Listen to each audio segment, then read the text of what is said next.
Hi అండి, welcome back to my channel. ఈరోజు అయితే ఆంధ్ర అరిసెలు చూపిస్తానండి. చూడండి ఎంత చక్కగా ముచ్చట్లు చెప్పుకుంటూ చేస్తున్నారు. సంక్రాంతి అడావిడంటే ఇదేనండి. చక్కగా అందరూ చాటుకొచ్చుని ఒకరికొకరు హెల్ప్ చేసుకుంటారు. పల్లెటూరులో అయితే కొంచెం వరకు అయితే చేసుకోరండి, చాలా అంటే చాలా ఎక్కువ చేసుకుంటారు. చూస్తున్నారు కదా, మా అత్తయ్య అయితే 6 kgs వరకు అయితే పోసిందండి బియ్యం.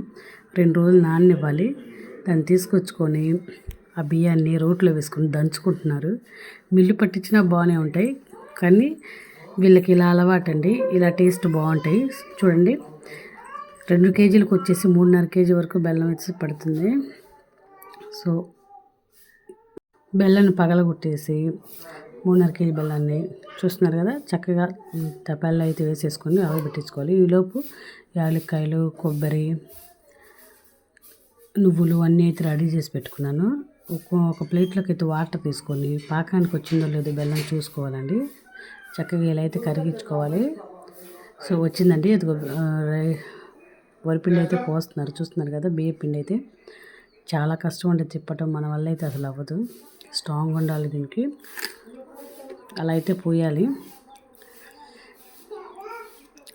అంత గట్టిగా పడుతుంది చూడండి, ఎక్కువ పిండి కాబట్టి చాలా అంటే చాలా టేస్టీగా సింపుల్గా అయిపోతుంది. ఈ విధంగా అయితే చేసుకోండి. మీకు కూడా ఏమైనా డౌట్స్ ఉంటే క్లియర్ చేస్తాము. మీకు ఎలా కుదిరాయో మాతో అయితే షేర్ చేసుకోవచ్చు. కామెంట్ బాక్స్లో మీ డౌట్స్ని అయితే క్లియర్ చేస్తాం.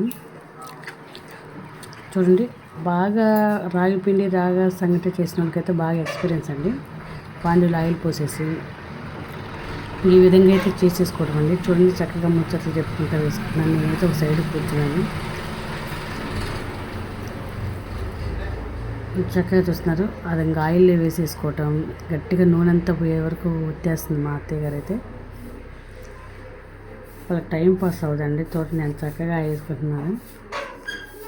పాలిథిన్ కవర్ ఒకటి తీసుకొని వేసుకోవాలి.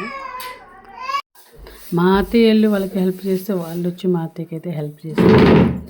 చక్కగా ఒకరికొకరు అయితే హెల్ప్ చేసుకుంటారు. ముచ్చట్లు చెప్పుకుంటారు, సీరియల్ ముచ్చట్లు అవి. ఇవి చేసేసరికే పట్టిందండి సమయం, ఎక్కువ టైం తీసుకుంది. 3 hours దాకా పట్టింది. కానీ కూర్చొని నడుములు అయితే నొప్పులు వస్తాయండి.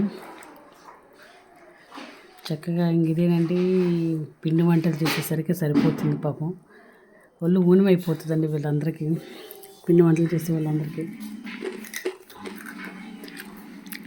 ఎక్కువ క్వాలిటీలో అయితే చేస్తారండి, చాలా బాగుంటాయి. కానీ వీళ్ళు వేసినంత పోట్లుగా మనం వేయలేమండి. వీళ్ళు బాగా చక్కగా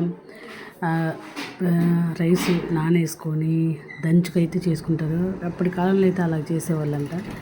ఇప్పుడు మనకు ఓపిక లేకుండా పోయింది. అన్ని ఫుడ్లు తింటాం, కానీ మనకి ఏమీ చేత కాదు. చక్కగా నవ్వుకుంటా ముచ్చట్లు చెప్పుకుంటున్నారు.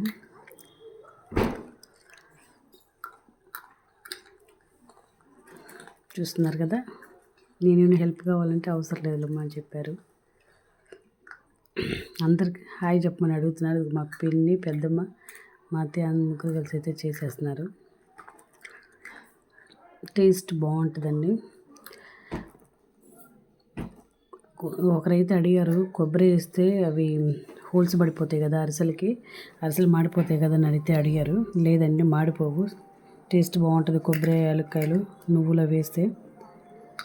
సో ఏమైనా డౌట్స్ ఉన్నా క్లియర్ చేస్తాను. శనగ నూనెతో అయినా చేసుకోవచ్చు, పల్లి నూనెతో, లేదంటే పామ్ ఆయిల్ నూనెతో అయినా చేసుకోవచ్చు అండి. అరిసెలు టేస్ట్ బాగుంటాయి. చక్కగా పొయ్యి పెట్టేసుకొని చేసుకోవచ్చు. పుల్లలతో చేస్తే ఇంకా టేస్ట్ వేరుగా ఉంటుందండి. అందరికీ భోగి, సంక్రాంతి, కనుమ శుభాకాంక్షలు అండి అడ్వాన్స్గా. చూడండి, చక్కగా మా అత్తయ్య అయితే చేసేసింది. థ్యాంక్ యూ అండి. Thank you for watching.